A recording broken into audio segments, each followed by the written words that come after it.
इन आंसुओं ने ही मुझे ताकत दी है 17 उम्मीद थी कि 7-8 महीने में न्याय मिल जाएगा, लेकिन कि भगवान के घर पे देर है। खड़े होके बाबा साहब ने तुम्हारी जैसी लोगों की ताकतों के, उस वक्त की ताकतों के जुल्म झेले थे। उस मिट्टी से ये बने हुए हैं, इनको तुम्हारी तोता मैं ना क्या ना सोचें कि आज आम आदमी पार्टी के कार्यकर्ता और नेता जेल में हैं, कल नंबर आपका भी 17 महीने।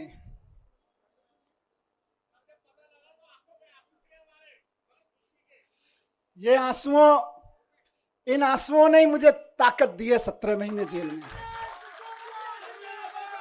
मैं जब राजघाट पे आपसे बात करके गया था तो कह के गया था शायद 7-8 महीने लगेंगे। मुझे उम्मीद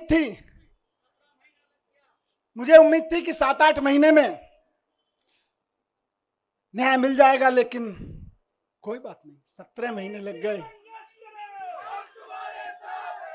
17 महीने लग गए, लेकिन जीत सच्चाई की हुई है, जीत ईमानदारी की हुई है। इसीलिए कहते हैं कि भगवान के घर पे देर है लेकिन अंधेर नहीं है। भगवान के घर पे देर हो सकती है लेकिन अंधेर नहीं हो सकती है। इनकी तो बड़ी कोशिशें करी इन्होंने, संजय भाई के ऊपर, मेरे ऊपर, अरविंद जी के ऊपर, पार्टी के और नेताओं के ऊपर। देश के सख्त से सख्त कानूनों की सख्त से सख्त धाराएं लगा के इनको बंद कर दो झूठे सच्चे केस में, और ऐसी ऐसी धाराएं लगा दो जो दुनिया भर में आतंकवादियों के ऊपर लगाई जाती हैं। ऐसी ऐसी कानूनों की धाराएं लगा दो जो दुनिया में ड्रग माफिया के ऊपर लगाई जाती हैं। ऐसी ऐसी धाराएं लगा के इन्होंने सोचा इनको जेल में बंद कर दो, तो जैसे आतंकवादी को जेल में डाल देते हैं तो सड़ता रहता है, जैसे ड्रग माफिया को जेल में डालते हैं तो दुनिया में सड़ता रहता है। इन्हें लगा अरविंद केजरीवाल, मनीष सिसोदिया और संजय सिंह को भी जेल में डालेंगे तो सड़ जाएंगे, लेकिन आपके आंसुओं की कीमत है ये, आपके आंसुओं की ताकत है ये कि जेल के ताले भी पिघल जाते हैं। भगवान की कृपा, बजरंगबली जी की कृपा हम पर कल हुई बाबा साहब के दिए हुए संविधान की बदौलत।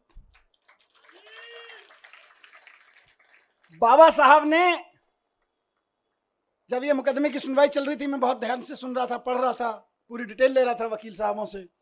बाबा साहब ने 75 साल पहले, करीब 75 साल पहले अंदाजा लगा लिया था कि कभी कभी ऐसा भी होगा, हम लोकतंत्र का संविधान बना रहे हैं, लेकिन कभी कभी ऐसा भी होगा कि इस देश में तानाशाही ताकतें आके आतंकवादियों और ड्रग माफियाओं पर लगाए जाने वाले कानून को आम आदमी के ऊपर लगाएंगे, व्यापारियों के ऊपर लगाएंगे, विपक्षियों के ऊपर लगाएंगे। तो उस वक्त उन व्यापारियों को, उन आम आदमियों को, उन विपक्षियों को कौन बचाएगा? तो बाबा साहब ने पहले ही लाइन जोड़ दी थी, संविधान बचाएगा। यही भगवान की कृपा है। कौन बचाएगा उनको जब तानाशाह सरकार अपना जुल्म करेगी, एजेंसियों का दुरुपयोग, कानूनों का दुरुपयोग करेगी, जेलों का दुरुपयोग करेगी, तो कौन बचाएगा? 75 साल पहले उस महान शख्सियत ने लिख दिया था कि मैं ऐसा संविधान दे रहा हूं कि तुमको संविधान बचाएगा। आज हम संविधान के बदौलत खड़े, संविधान की ताकत से यहां पे खड़े हैं। मैं बताता हूं, ये उस मिट्टी के बने हैं भारतीय जनता पार्टी वालों, जिस मिट्टी पर भगत सिंह का पसीना की बूंदें गिरी हुई हैं, जिस मिट्टी पे गांधी ने गोली खाई थी, जिस मिट्टी पे भगत सिंह के पसीने की बूंदें गिरी हुई हैं, जिस मिट्टी पे खड़े होके बाबा साहब ने तुम्हारी जैसी लोगों की ताकतों के, उस वक्त की ताकतों के जुल्म झेले थे, उस मिट्टी से ये बने हुए हैं। इनको तुम्हारी तोता मैना क्या तोड़ पाएंगे? ये तुम्हारे सीबीआई और ईडी क्या तोड़ पाएंगे? इनको नहीं टूटे लोग। और मैं जेल में बैठा बैठा दुआएं करता रहा और सलाम करता रहा अपने एक एक साथी को कि यह है अरविंद केजरीवाल की मुट्ठी, यह है अरविंद केजरीवाल की फैमिली, यह है अरविंद केजरीवाल का कुनबा, जिसकी एक उंगली को भी हिम्मत से हिला नहीं पा रहे हो तुम लोग। वाह, फक्र था मुझे सब पे। आपने कहा ना कि आप आंसू बहाते थे बाहर, मैं कहता हूं मैं फक्र से सीना चौड़ा करके उस जेल की कोठरी में बैठा होता था अपने एक एक भाई पे के ऊपर, एक एक बहन के ऊपर। यह मेरी ताकत थी। मैंने दुनिया भर की एजुकेशन की बुक्स पढ़ी, अमेरिका में, फ्रांस में, जापान में, इंडिया में भी कहां एजुकेशन पे क्या काम हुआ खूब पढ़ा मैं। कम से कम 100-125 बुक्स तो मैंने एजुकेशन के बारे में पढ़ी, दुनिया की एजुकेशन सिस्टम के बारे में। और मैंने एक चीज जानी दोस्तों, और मेरा इरादा और फर्म होता गया। आप और हम तो पहले से ही उस पर यकीन करते हैं, मेरा यकीन वहां पक्का होता गया कि भारत को 2047 तक अगर विकसित राष्ट्र बनाना है तो एक एक बच्चे के लिए शानदार सरकारी स्कूल उपलब्ध कराए बिना कोई रास्ता नहीं है भारत को विकसित राष्ट्र बनाने का। 17 महीने में, उससे पहले कि अपने काम, आप सबके काम और इस अध्ययन चिंतन मनन के बाद लेके लौटाऊं और कुछ दुनिया के बारे में सोच समझ के लौटाऊं कि अगर भारत को विकसित राष्ट्र बनाना है तो देश के एक एक बच्चे के लिए शानदार सरकारी स्कूल, और जहां प्राइवेट है उनकी प्राइवेट स्कूलों की फीस कंट्रोल में रखो। इसके अलावा विकसित राष्ट्र बनाने का कोई राजमार्ग नहीं है, कोई रास्ता नहीं है। और अगर कोई आदमी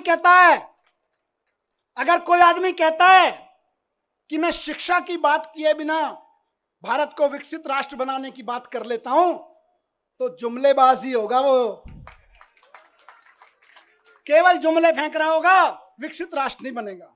और एक चीज कहूंगा यहां से, विपक्ष के लिए भी और इनकी सत्ता में बैठे नए नए साथियों के लिए भी जो इनके साथ नए नए गए हैं, इस तानाशाही से अगर लड़ना है तो एकजुट होके लड़ना पड़ेगा।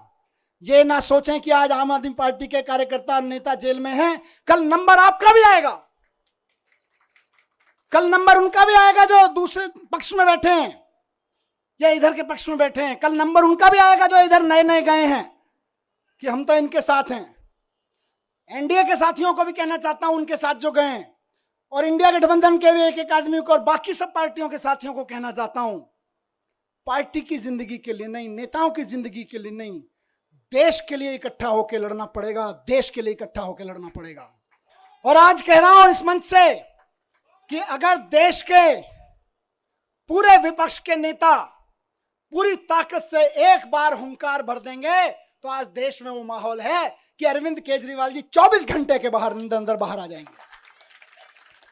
अगर देश के विपक्ष के नेता एकजुट होकर हुंकार भर देंगे तो केजरीवाल जी केवल और केवल 24 घंटे के अंदर जेल से बाहर आ जाएंगे। मैं आज लिख के दे रहा हूं आपको।